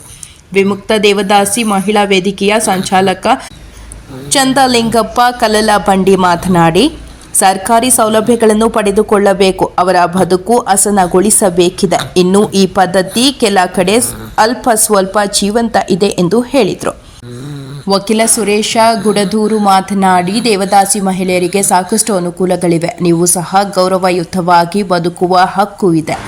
ಇನ್ನೂ ಹಲವು ಕಾನೂನುಗಳ ಬಗ್ಗೆ ಮಾಹಿತಿ ನೀಡಿದರು. ನಿಂಗಪ್ಪ ಬಿ ಸುದ್ದಿ ಉಪನ್ಯಾಸಕರಾಗಿ ಮಾತನಾಡಿ, ದೇವದಾಸಿ ನಿರ್ಮೂಲನೆಗೆ ಪಣ ತೊಡಬೇಕು, ಹೆಣ್ಣು ಮಕ್ಕಳಿಗೆ ಮುತ್ತು ಕಟ್ಟುವುದು ನಿಷೇಧವಿದೆ, ಅದನ್ನು ಮಾಡಬಾರದು, ಕಾನೂನು ಬಾಹಿರ ಕೃತ್ಯ, ಅನಿಷ್ಟ ಪದ್ಧತಿಯಿಂದ ಹೊರಬರಬೇಕು ಎಂದು ಹೇಳಿದರು. ಮಹಿಳಾ ಮತ್ತು ಮಕ್ಕಳ ಅಭಿವೃದ್ಧಿ ಇಲಾಖೆಯ ಅಧಿಕಾರಿ ಯಲ್ಲಮ್ಮ ಹಂಡಿ ಅಧ್ಯಕ್ಷತೆ ವಹಿಸಿದ್ರು. ಯೋಜನಾ ಅನುಷ್ಠಾನಾಧಿಕಾರಿ ಮರಿಯಪ್ಪ ಮುಳ್ಳೂರು, ವಿಮುಕ್ತ ದೇವದಾಸಿ ಮಹಿಳಾ ವೇದಿಕೆಯ ಮಲಿಯಮ್ಮ, ಯಮನಮ್ಮ, ಸಕ್ಕುಬಾಯಿ, ಕನಕಗಿರಿ, ಶ್ರೀದೇವಿ, ಸರ್ಕಾರಿ ಆಸ್ಪತ್ರೆಯ ಆಪ್ತ ಸಮಾಲೋಚಕ ಚನ್ನಬಸಪ್ಪ ಸೇರಿದಂತೆ ವಿಮುಕ್ತ ದೇವದಾಸಿಯರು ಹಾಗೂ ಇತರರು ಉಪಸ್ಥಿತರಿದ್ದರು. ಇವತ್ತು ನಾವು ಕೆಲವೊಂದು ವಿಚಾರ ಹೇಳ್ಬೇಕಂತಂದ್ರೆ, ಇವತ್ತು ಒಬ್ಬ ವ್ಯಕ್ತಿ ಕೆಟ್ಟ ವಿಚಾರಗಳು ಮನುಷ್ಯನಿಗೆ ಕಣ್ಣುಗಳ ಮೂಲಕ ಹೋಗ್ತಾವೆ. ಕಣ್ಣುಗಳ ಮುಖಾಂತರ ಮನುಷ್ಯನನ್ನು ಬೆಳೆಸ್ತದೆ. ಕೆಟ್ಟ ಕೆಲಸಗಳನ್ನು ಮಾಡಲು ಕಾಲುಗಳ ಮುಖಾಂತರ ಕೆಟ್ಟ ಕೆಲಸಗಳನ್ನು ಮಾಡಲು ಮಾನವನು ಇವತ್ತು ಮಣ್ಣಾಗ್ತಾನೆ. ಇವತ್ತು ಕೆಲವೊಂದು ಈಗ ದೇವದಾಸಿಯಲ್ಲಿ ಏನಂತಂದ್ರೆ, ದೇವದಾಸಿ ಪದ್ಧತಿ ಇತಿಹಾಸದಿಂದ ಬಂದಿದೆ. ಇದನ್ನು ನಾವು ತೆಗೆದುಹಾಕಬೇಕಾಗಿದೆ. ಇವತ್ತು ವಿದ್ಯೆ ಕಲಿತ ತಂದೆ, ಬುದ್ಧಿ ಹೇಳದ ಗುರು, ಇದ್ದ ಮಗನನ್ನು ತಿರುಗಿ ನೋಡೋ ತಾಯಿ ಜೀವನಕ್ಕೆ ಹೇಳಲಾಗ್ತದೆ. ಮಕ್ಕಳನ್ನು ಜೀವನಕ್ಕೆ ಅಷ್ಟೇ ಮುಖ್ಯವಲ್ಲ, ಅವರಿಗೆ ವಿದ್ಯಾಭ್ಯಾಸವನ್ನು ಕೊಡಿಸಬೇಕು, ಅವರ ಒಂದು ನಾಗರಿಕರನ್ನು ಮಾಡಬೇಕು, ಈ ದೇಶದ ಮಾದರಿಯ ಪ್ರಜೆಗಳನ್ನು ಕೂಡ ನಾವು ಮಾಡಬೇಕಾಗುತ್ತೆ. ಇವತ್ತೊಂದು ಮಗುತ್ತದೆ, ಸಣ್ಣ ಮಗುತ್ತಾಗ ಹಣ್ಣಿಂದ ಹೋಗುತ್ತದೆ, ಯೌವನದಲ್ಲಿ ಎಣ್ಣೆಯಿಂದ ಹೋಗುತ್ತಾನೆ, ಮುಖ್ಯದಲ್ಲಿ ಹಿಂಗೇನು ಮಣ್ಣು ಎಂದು ಬರುತ್ತಾನಂತ. ಅದಕ್ಕೆ ಗಂಜಿಗೆ ಬಾಲ್ಯ, ಯೌವನ, ಮುಪ್ಪು, ಸಾವು ಇವೆಲ್ಲಲ್ಲಿ ಇರ್ತಾವ. ಅದಕ್ಕಾಗಿ ಇವತ್ತು ನಾವು ಈ ಒಂದು ಹೇಳ್ತಿದೆ ಕಾನೂನು ದೇವದಾಸಿಯರ ಪುನರ್ವಸತಿ ಇರುವುದು, ಅವರ ಒಂದು ಶ್ರೇಯೋಭಿವೃದ್ಧಿಗೆ ಹಲವಾರು ಕಾನೂನುಗಳು ಬಂದಿವೆ 1982ರಿಂದ. ಅದರಲ್ಲಿ ಹಲವಾರು ಲೋಪದೇಶಗಳು ಇದ್ದು ಅವನ್ನೆಲ್ಲವನ್ನು ಸರಿಪಡಿಸಿ ಸಾಕಷ್ಟು ಅಧ್ಯಯನ ಮಾಡಿ ಕಳೆದ ತಿಂಗಳು ವಿಧಾನಸಭೆಯಲ್ಲಿ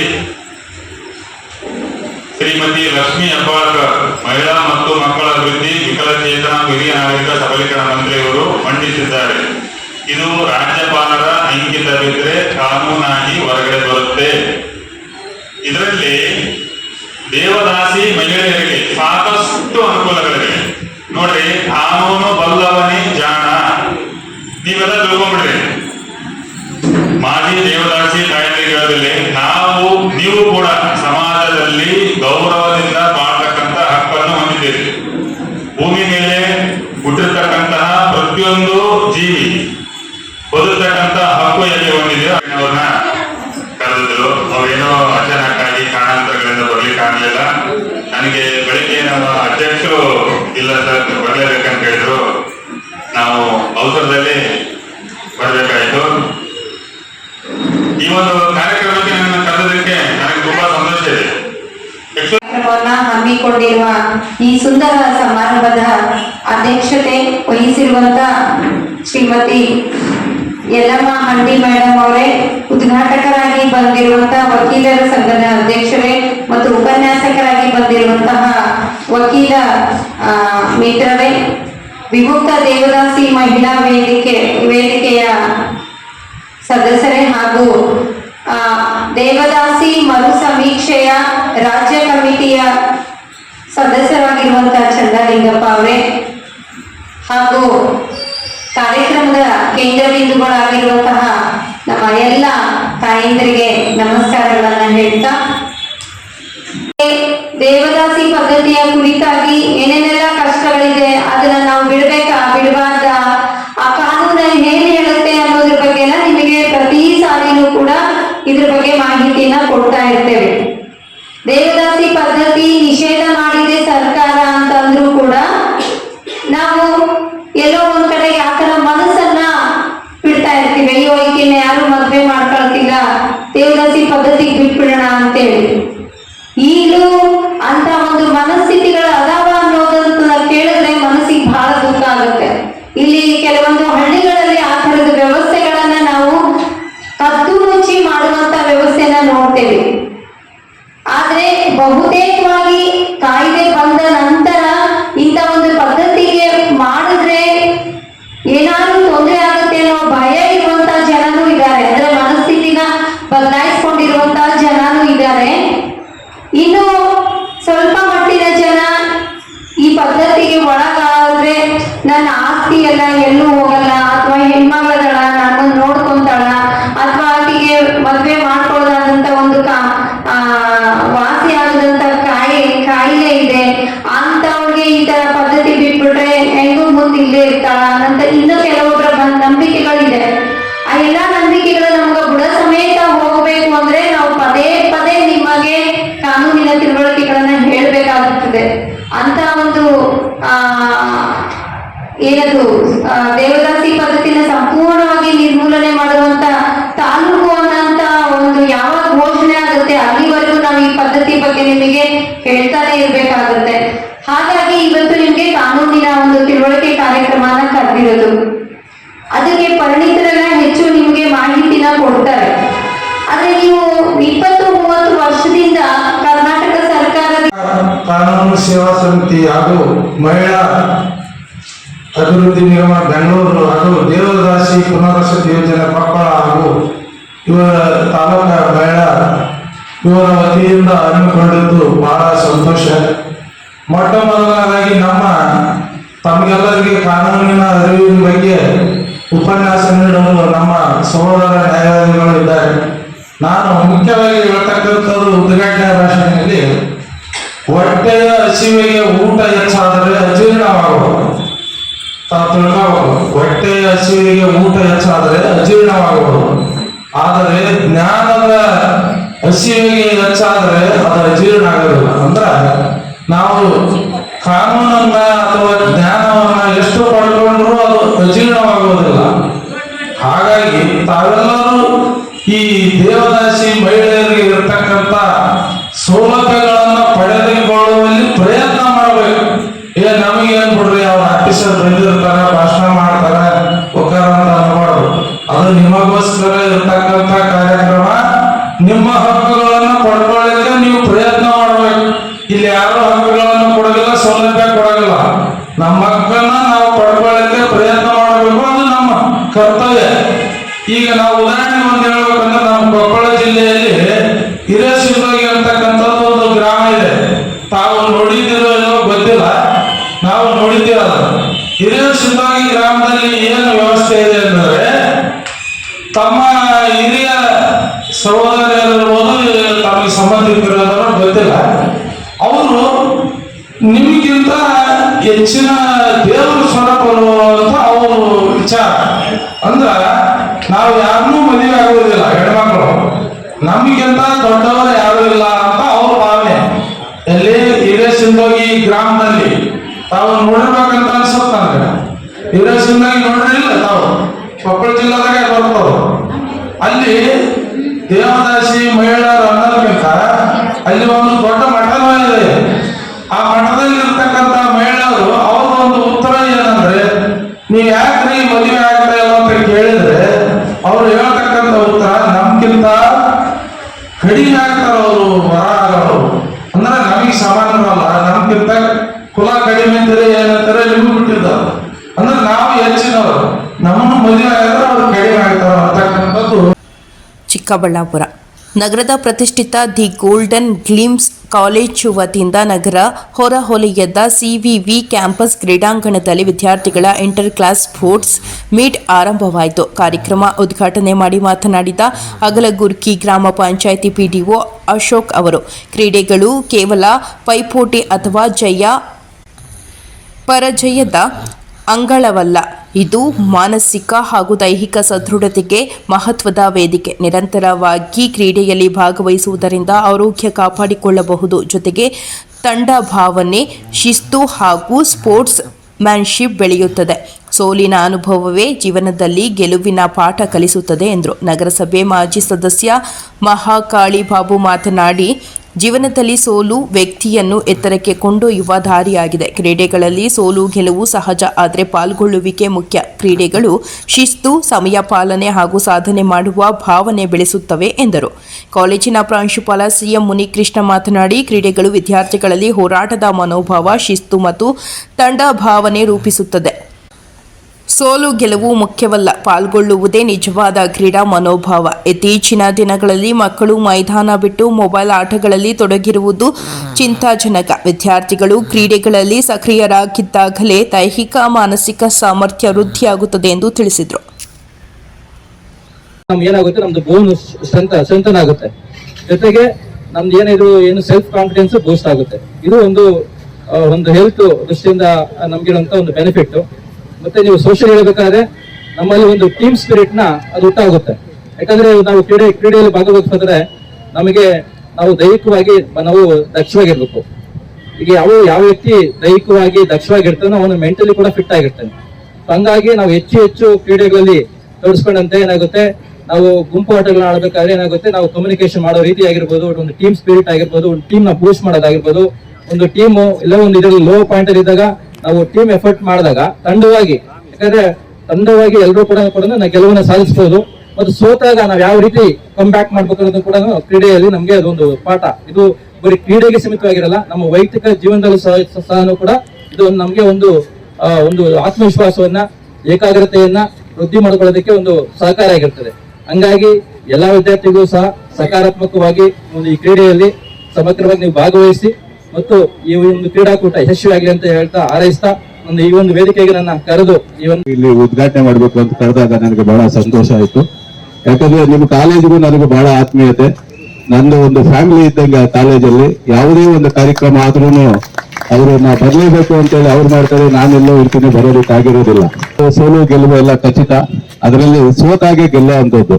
ಯಾಕಂದ್ರೆ ನಾನು ಒಂದೇ ಒಂದು ಮಾತು ಹೇಳ್ತೀನಿ, ನನ್ನ ರಾಜಕಾರಣದಲ್ಲಿ ಫಸ್ಟ್ ಸೋತಿದ್ದೆ ನಾನು. ಆಮೇಲೆ ಈವರೆಗೂ ಮತ್ತೆ ನಾನು ಸೋಲೇ ಇಲ್ಲ. ಹಾಗಾಗಿ ಸೋಲು ಗೆಲುವು ಖಚಿತ. ಈ ಕಾಲೇಜು ರಾಜ್ಯ ಮಟ್ಟದಲ್ಲಿ ಒಂದು ಒಳ್ಳೆ ಹೆಸರು ಮಾಡ್ತಾ ಐತೆ. ಅದಕ್ಕೆಲ್ಲ ನಿಮ್ಮೆಲ್ಲರ ಸಹಕಾರ, ಉಪಾಧ್ಯಾಯರ ಒಂದು ಕಮ್ಯುನಿಕೇಶನ್ ಎಲ್ಲ ಒಂದು ಉತ್ತಮ ಕಮ್ಯುನಿಕೇಶನ್ ಐತೆ. ಮುಂದಿನ ದಿನಗಳಲ್ಲಿ ಇದೇ ತರ ಬೆಳೆಯಲಿ, ನನ್ನ ಸಂಪೂರ್ಣ ಸಹಕಾರ ಇರುತ್ತೆ ಅಂತ ಹೇಳ್ತಾ ನಿಮ್ಗೆ ಆಲ್ ದಿ ಬೆಸ್ಟ್ ಹೇಳ್ತಾ ನಾನು ಕರೆದು. ಸಾಮಾನ್ಯ ಒಬ್ರು ಸೋತ್ರನೇ ಇನ್ನೊಬ್ರು ಗೆಲ್ಲೋಕಾಗೋದು. ಗೆದ್ದವ್ರು ಸಂತೋಷ ಪಡ್ಲಿ, ಸೋತವರು ಅವಕಾಶ ಕೊಟ್ಟಿದೀವಿ ಅಂತ ಸಂತೋಷ ಪಡೋಣ. ಇಬ್ರು ಸಂತೋಷನೇ ಪಡೋಣ. ನಾವು ಸೋತಿದ್ದಕ್ಕೆ ಅವ್ರು ಗೆದ್ರು ಅನ್ನೋ ಸಂತೋಷ ನಮಗಿರ್ಲಿ, ಗೆದ್ದವ್ರು ಗೆದ್ದಿದೀವಿ ಅನ್ನೋ ಸಂತೋಷ ಪಡ್ಲಿ. ಸಮಾನವಾಗಿ ಸ್ವೀಕರಿಸಿ. ಮಾನಸಿಕ ಸದೃಢತೆಯ ಜೊತೆಗೆ ದೈಹಿಕ ಸದೃಢತೆ ಬೇಕು ಅಂದಾಗ ಕ್ರೀಡೆಗಳಲ್ಲಿ ಭಾಗವಹಿಸಬೇಕಾಗುತ್ತೆ. ಇತ್ತೀಚಿನ ದಿನಗಳಲ್ಲಿ ನೀವು ನೋಡಿರ್ಬೋದು, ಯುವಕರು ಅಂತ ಏನಿಲ್ಲ, ಚಿಕ್ಕ ಮಕ್ಕಳಿಂದ ಹಿಡಿದು ವಯಸ್ಸಾದವ್ರು ಎಲ್ಲಾರ್ಗೂ ಕಾಡ್ತಿರ್ತಕ್ಕಂತ ಸಮಸ್ಯೆ ಅಂದ್ರೆ ದೈಹಿಕ ಸಾಮರ್ಥ್ಯದ ಸಮಸ್ಯೆ. ಏನೇನೋ ಕಾಯಿಲೆಗಳು ಬರ್ತಿದೆ. ಇದಕ್ಕೆಲ್ಲ ಕಾರಣ ಏನು ಅಂದ್ರೆ, ಏನು ಹಾರ್ಡ್ ಗೇಮ್ಸ್ ಅಂತ ಇತ್ತು, ಮೈದಾನದಲ್ಲಿ ಆಡ್ತಕ್ಕಂತ ಕ್ರೀಡೆಗಳು ಅಂತ ಏನಿತ್ತು, ಅವೆಲ್ಲ ಮೊಬೈಲ್ಗಳಲ್ಲಿ ಆಡ್ತಾ ಇರೋದಕ್ಕೆ ಆಗ್ತಾ ಇರುವಂತದ್ದು. ವಾಲಿಬಾಲು ಮೊಬೈಲ್ ಅಲ್ಲಿ ಆಡ್ತೀರಾ, ಕ್ರಿಕೆಟ್ ಮೊಬೈಲ್ ಅಲ್ಲೇ ಆಡ್ತೀರಾ. ಹಾಗಾಗಿ ಕಷ್ಟ ಆಗ್ತಿರ್ತಕ್ಕಂಥದ್ದು. ಅಂದ್ರೆ ದೈಹಿಕ ಸಾಮರ್ಥ್ಯವನ್ನ ವಿದ್ಯಾರ್ಥಿಗಳು, ವಿಶೇಷವಾಗಿ ವಿದ್ಯಾರ್ಥಿಗಳು ದೈಹಿಕ ಸಾಮರ್ಥ್ಯವನ್ನು ಹೆಚ್ಚಿಸ್ಕೋಬೇಕು. ಆ ನಿಟ್ಟಲ್ಲಿ ಕ್ರೀಡೆಗಳನ್ನ ಆಯೋಜನೆ ಮಾಡಬೇಕಾಗುತ್ತೆ. ಸೊ ನಮ್ಮ ದಿ ಗೋಲ್ಡನ್ ಗ್ಲಿಮ್ಸ್ ಪ್ರಥಮ ದರ್ಜೆ ಕಾಲೇಜಿನಲ್ಲಿ ಇಂದು ಪ್ರಥಮ ದರ್ಜೆ ವಿದ್ಯಾರ್ಥಿಗಳಿಗೆ ಅಂತರ ತರಗತಿ ಕ್ರೀಡಾಕೂಟವನ್ನು ಆಯೋಜನೆ ಮಾಡಿದೀವಿ. ಈ ಕಾರ್ಯಕ್ರಮಕ್ಕೆ ಬಂದಂತ ಎಲ್ಲ ಗಣ್ಯರಿಗೂ ವಂದಿಸ್ತಾ, ಯಾಕಂದ್ರೆ ಸಮಯ ಅವಕಾಶ ಕಡಿಮೆ ಇದೆ, ನಿಮ್ಮನ್ನೆಲ್ಲ ಆಟೋಟಗಳಲ್ಲಿ ಭಾಗವಹಿಸೋದಕ್ಕೆ ನಮ್ಮ ತರಬೇತುದಾರರಾದ ಅರುಣ್ ಸರ್ ಅವರ ನೇತೃತ್ವದಲ್ಲಿ ಎಲ್ಲ ಪಿಟಿ ಮಾಸ್ಟರ್ ರೆಡಿ ಆಗಿದ್ದಾರೆ. ಸೊ ನಾನು ಹೆಚ್ಚಿನ ಗೌರಿಬಿದನೂರು ತಾಲೂಕಿನ ಭೀಮನಹಳ್ಳಿಯಲ್ಲಿ ಕೊಳವೆ ಬಾವಿ ನೀರು ಕುಡಿದು ಕಳೆದ 20 ದಿನಗಳಿಂದ ಗ್ರಾಮದ ಅರ್ಧದಷ್ಟು ಜನ ಜ್ವರ, ಕೆಮ್ಮು, ನೆಗಡಿ, ತುರಿಕೆ ಕಾಣಿಸಿಕೊಂಡಿತ್ತು. ಗ್ರಾಮಕ್ಕೆ ಶುಕ್ರವಾರ ಪಂಚಾಯಿತಿ ಅಧಿಕಾರಿ ಜಿಕೆ ಹೊನ್ನಯ್ಯ ಭೇಟಿ ನೀಡಿ ಮಾತನಾಡಿದ ಅವರು, ಗ್ರಾಮದಲ್ಲಿ ಜೆಜೆಎಂ ಅಡಿಯಲ್ಲಿ ಕೊರೆಸಿರುವ ಕೊಳವೆ ಬಾವಿ ನೀರು ಕುಡಿದು ಗ್ರಾಮದ ಕೆಲವರು ಅಸ್ವಸ್ಥಗೊಂಡಿದ್ದಾರೆ ಎಂದು ಗ್ರಾಮಸ್ಥರು ಹೇಳುತ್ತಿದ್ದಾರೆ. ಹೊಸದಾಗಿ ಕೊರೆಸಿರುವ ಕೊಳವೆ ಬಾವಿ ನೀರು ಕುಡಿದ ಜನರಿಗೆ ಜ್ವರ, ನೆಗಡಿ, ಕೆಮ್ಮು ಕಾಣಿಸಿಕೊಂಡಿದೆ. ಹಳೆ ಕೊಳವೆ ಬಾವಿ ಕೆಟ್ಟು ನಿಂತ ಹಿನ್ನೆಲೆಯಲ್ಲಿ ಹೊಸ ಕೊಳವೆ ಬಾವಿಯನ್ನು ನೀರನ್ನು ಬಳಕೆಗೆ ಗ್ರಾಮಕ್ಕೆ ಬಿಡಲಾಗಿತ್ತು. ಗ್ರಾಮದಲ್ಲಿ ಕುಡಿಯಲು ಶುದ್ಧ ಕುಡಿಯುವ ನೀರಿನ ಘಟಕ ಇದ್ದು, ಇದಕ್ಕೂ ಸಹ ಇದೇ ಕೊಳವೆ ಬಾವಿಯಿಂದ ಸಂಪರ್ಕ ಕಲ್ಪಿಸಲಾಗಿದೆ. ಈ ನೀರನ್ನು ಕುಡಿದ ಗ್ರಾಮಸ್ಥರು ಅಸ್ವಸ್ಥರಾಗಿದ್ದಾರೆ ಎಂದು ಗ್ರಾಮಸ್ಥರು ಹೇಳುತ್ತಿದ್ದಾರೆ. ನೀರಿನ ಮಾದರಿಯನ್ನು ಪ್ರಯೋಗಾಲಯಕ್ಕೆ ಕಳಿಸಲಾಗಿದೆ ಹಾಗೂ ವೈದ್ಯಾಧಿಕಾರಿಗಳ ತಂಡ ಗ್ರಾಮಸ್ಥರ ರಕ್ತದ ಮಾದರಿಯನ್ನು ಸಂಗ್ರಹಣೆ ಮಾಡುತ್ತಿದ್ದಾರೆ. ಕೆಲವರಿಗೆ ಮಾತ್ರ ಸಾಮಾನ್ಯ ಜ್ವರದ ಲಕ್ಷಣಗಳು ಕಂಡುಬಂದಿವೆ. ವರದಿ ಬಂದ ನಂತರ ನಿಖರವಾದ ಕಾರಣ ತಿಳಿಯುತ್ತದೆ. ಜೊತೆಗೆ ಗ್ರಾಮದಲ್ಲಿ ಆರೋಗ್ಯ ಶಿಬಿರ ನಡೆಸಿ ಎಲ್ಲರ ಆರೋಗ್ಯ ತಪಾಸಣೆ ಮಾಡಲಾಗುವುದು ಎಂದು ಹೇಳಿದರು. ಕೆಆರ್ಪುರ ಗಣಪನ ಮೆರವಣಿಗೆಯಲ್ಲಿ ಭಾವೈಕ್ಯತೆ ಮೆರೆದ ಹಿಂದೂ ಮುಸ್ಲಿಂ ಬಾಂಧವರು. ಕೆಆರ್ಪುರಂನ ದೇವಸಂದ್ರದಲ್ಲಿ ಶ್ರೀ ವಿನಾಯಕ ಗೆಳೆಯರ ಬಳಗದ ವತಿಯಿಂದ ಆಯೋಜಿಸಲಾಗಿದ್ದ ಗಣಪತಿ ಉತ್ಸವದ ಮೆರವಣಿಗೆಯಲ್ಲಿ ಮುಸ್ಲಿಂ ಸಮುದಾಯದವರು ಭಾಗವಹಿಸಿ ಭಾವೈಕ್ಯತೆ ಸಂದೇಶವನ್ನು ಸಾರಿದರು. ಡಿಸೇಲ್ ಶೆಡ್ ರಸ್ತೆಯಲ್ಲಿ ಪ್ರತಿಷ್ಠಾಪನೆ ಮಾಡಲಾಗಿದ್ದ ಗಣಪನ ಮೆರವಣಿಗೆಯಲ್ಲಿ ಇಸ್ಮಾಯಿಲ್ ಮಸೀದಿಯ ಅಧ್ಯಕ್ಷರಾದ ಅಮೀರ್ ಶರೀಫ್ ಸೇರಿದಂತೆ ಮುಸಲ್ಮಾನ ಬಾಂಧವರು ಇಸ್ಮಾಯಿಲ್ ಮಸೀದಿಯ ಮುಂಭಾಗ ಗಣೇಶನ ಮೇಲೆ ಹೂ ಮಳೆ ಸುರಿಸಿ ಬೃಹತ್ ಆದ್ರವನ್ನು ಹಾಕಿ ಮೆರವಣಿಗೆಯಲ್ಲಿ ಭಾಗವಹಿಸಿದ ಗಣೇಶನ ಭಕ್ತರಿಗೆ ತಂಪು ಪಾನೀಯಗಳನ್ನು ವಿತರಿಸುವ ಮೂಲಕ ಸಹೋದರತೆಯ ಸಂಕೇತವನ್ನು ಸಾರಿದರು. ಈ ಸಂದರ್ಭದಲ್ಲಿ ರವಿಯಪ್ಪ, ಭಾಸ್ಕರ್, ಜ್ಯೋತಮ್ಮ, ಗೌಸ್, ಫರಹಾನ್ ಸೇರಿದಂತೆ ಇತರರು ಇದ್ದರು. ನಮಸ್ಕಾರ, ನಾನು ಅಮೀರ್ ಶರೀಫ್ ಅಂತ. ಇಲ್ಲಿ ಸುಮಾರು ನಾವೆಲ್ಲ ಹುಟ್ಟಿ ಬೆಳೆದವರೆಲ್ಲ ನಮ್ಮ ಜೊತೆಲಿರೋರು. ಇವತ್ತವರೆಗೂ ಒಂದು ಜಗಳ ಆಗಲಿ ಒಂದು ಇದಾಗಲಿ ಏನೂ ಆಗಿಲ್ಲ. ಮೊನ್ನೆ ಈದ್ ಮಿಲಾದಲ್ಲಿ ನಮ್ಮ ಹಿಂದೂ ಬಾಂಧವರು, ನಮ್ಮ ಕ್ರಿಶ್ಚಿಯನ್ ಬಾಂಧವರು ನಮ್ಮ ಜೊತೆಯಲ್ಲಿ ಇಟ್ಕೊಂಡು ನಾವು ವ್ಯಾಪಾರ ಮಾಡಿದ್ವಿ. ಅಂದ್ರೆ ಮೀಲಾದ್ ಈಗೀಗ 1500 ವರ್ಷದ ಇತಿಹಾಸ ಅಂತ ಇತ್ತು, ಅದನ್ನ ಮಾಡಿದ್ವಿ. ಇವಾಗ ಗಣೇಶ ಹಬ್ಬಕ್ಕೆ ಬಂದಾಗ ಇಷ್ಟೊಂದು ಒಳ್ಳೆ ಇದನ್ನೆಲ್ಲ ಅವರು ಬಂದು ನಮ್ ಕರೆದು ನಾವು ಅವ್ರ ಮನೆ ಹೋಗ್ತೀವಿ, ಅವರು ನಮ್ಮ ಮನೆಗೆ ಬರ್ತೀವಿ. ನಾವೆಲ್ಲ ಒಂಥರ ಅಣ್ಣ ತಮ್ಮ ನಾವು ಇಲ್ಲಿದ್ದೀವಿ. ದಾದಗಳೆಲ್ಲ ಏನೋ ಮಾಡ್ಕೊಂಡ್ರೆ ನಮ್ಗೆ ಅದು ಬೇಕಾಗಿಲ್ಲ. ನಾವೆಲ್ಲ ಅಣ್ಣ ತಮ್ಮ ಚೆನ್ನಾಗಿದ್ದೀವಿ. ಇಲ್ಲಿ ಎಲ್ಲ ಧನ್ಯವಾದಗಳು. ರೋಡ್ ಎಲ್ಲರೂ ಹಿಂದೂ ಮುಸ್ಲಿಂ ಯಾವುದೇ ತೊಂದರೆ ತಕರಾರಿದ್ದೀರಾ, ಗಲಾಟೆ ಇದ್ದೀರಾ, ಅನ್ಯವಾಗಿ ನಾವು ಅಣ್ಣ ತಮ್ಮದ ತರ ಅಕ್ಕ ತಂಗಿ ತರ ಬೆಳ್ಕೊಂಡು ಬಂದಿದ್ದೀವಿ ಇದುವರೆಗೂ. ಇನ್ ಮುಂದೇನು ಇದೇ ತರ ಇದ್ದು ಸಹಕರಿಸಬೇಕಾಗಿ ಎಲ್ಲರಲ್ಲೂ ಕೋರ್ಕೊಳ್ತೇವೆ. ಸುಮಾರು 20 ವರ್ಷದಿಂದ DL ಶೆಡ್ ಅಲ್ಲಿ ನಾವು ಗಣೇಶ ಕೂರಿಸ್ಕೊಂಡು ಬರ್ತಾ ಇದೀವಿ. ನಮ್ಮ ರವಿ ಮತ್ತು ಸಂಗಡಿಗರು ಹಾಗೂ ನಮ್ಮ ಅಮೀರ್ ಭಾಯಿ, ನಮ್ಮ ಬಾಬಣ್ಣ ಅವರು ಸುಮಾರು ವರ್ಷಗಳಿಂದ ಮಾಡ್ಕೊಂಡ್ ಬರ್ತಾ ಇದಾರೆ. ಅದನ್ನ ಈಗಲೂ ಕಂಟಿನ್ಯೂ ಮಾಡ್ಕೊಂಡು ಹೋಗ್ತಾ ಇದಾರೆ. ಈ DL ಶೆಡ್ ನಮ್ಮ ಭೀಮಯ್ಯ ಬಡಾವಣೆ ಮತ್ತೆ ಸಂಜಯ್ ನಗರ, ತ್ರಿವೇಣಿ ನಗರ ಈ ಎಲ್ಲಾ ಭಾಗದಲ್ಲೂ ನಾವು ಹಿಂದೂ ಮತ್ತು ಮುಸ್ಲಿಂ ಬಾಂಧವರು ಸುಮಾರು ವರ್ಷಗಳಿಂದ ಇಲ್ಲಿ ಯಾವುದೇ ತಂಟೆ ತಕರಾರಿಂದ ಜಬರ್ದಸ್ತ್ ಮಾಡ್ಕೊಂಡು ಬರ್ತಾ ಇರ್ತೀವಿ. ಆದ್ರೆ ಈ ವರ್ಷನೂ ಇನ್ನೂ ಜೋರಾಗಿದೆ. ಇನ್ನು ಮುಂದಿನ ದಿನಗಳಲ್ಲಿ ಇದಕ್ಕಿಂತ ಜಾಸ್ತಿ ಮಾಡ್ಬೇಕನ್ನೋದೇ ನಮ್ಮ ಉದ್ದೇಶ. ಯಾಕಂದ್ರೆ ನಮ್ಮ ಅಮೀರ್ ಭಾಯ್ ಅವ್ರ ಜೊತೆ ಎಲ್ಲಾ ಯಾವುದೇ ಒಂದು ಕಾರ್ಯಕ್ರಮ ಇರ್ಲಿ ಅವ್ರು ಬಂದು ಸಹಕರಿಸಿ ಎಲ್ಲಾನು ಅವ್ರು ಪ್ರೋತ್ಸಾಹ ಏನಿದೆ ಅವ್ರು ಮಾಡೇ ಮಾಡ್ತಾರೆ. ಹಂಗಾಗಿ ಈ ಗಣೇಶ ಹಬ್ಬ ಇಷ್ಟು ಯಶಸ್ವಿಯಾಗಿ ಮೆರವಣಿಗೆ ಸಾಗ್ತಾ ಇದೆ. ಎಲ್ಲರಿಗೂ ನಮಸ್ಕಾರ. ಅವರು ಮುಸ್ಲಿಂ ಅಂತಾರೆ, ಇದುವರೆಗೂ ಈ ಭಾಗದಲ್ಲಿ ಹಿಂದೂ ಮುಸ್ಲಿಂ ಅನ್ನೋದೇ ಇಲ್ಲ. ಆವತ್ತಿಂದ ಇವತ್ತವರೆಗೂ ನಾವು ಅಣ್ಣ ತಮ್ಮಂದಿ ತರಾನೇ ಇದ್ದೀವಿ. ಯಾವೇ ಒಂದ್ ಹಬ್ಬ ಆಗ್ಲಿ, ಹಿಂದೂದಾಗ್ಲಿ ಮುಸ್ಲಿಮ್ದಾಗ್ಲಿ ಎಲ್ಲಾ ಹೋಗಿ ಎಲ್ಲಾ ಸಹಕರಿಸಿ ಎಲ್ಲಾ ಮಾಡ್ತೀವಿ ನಾವು. ಇದುವರೆಗೂ ನಮ್ಗೆ ಆ ಭಾವನೆನೇ ಬಂದಿಲ್ಲ, ಇನ್ ಮುಂದೆ ಬರೋದೂ ಇಲ್ಲ. ಎಲ್ಲಾ ನಮ್ ಕರ್ನಾಟಕ ಜನರು ಹಂಗೆ ಇರ್ಬೇಕು ಅಂತ ನಮ್ಮ ವಿನಂತಿ. ಇದಾಗಿತ್ತು ಈ ದಿನದ ನ್ಯೂಸ್ ಬುಲೆಟಿನ್. ನಿರಂತರ ಸುದ್ದಿಗಾಗಿ ನೋಡ್ತಾ ಇರಿ ಪ್ರಜಾಪವರ್. ಇದು ಜನಹಿತಕ್ಕಾಗಿ ಜಾರಿ.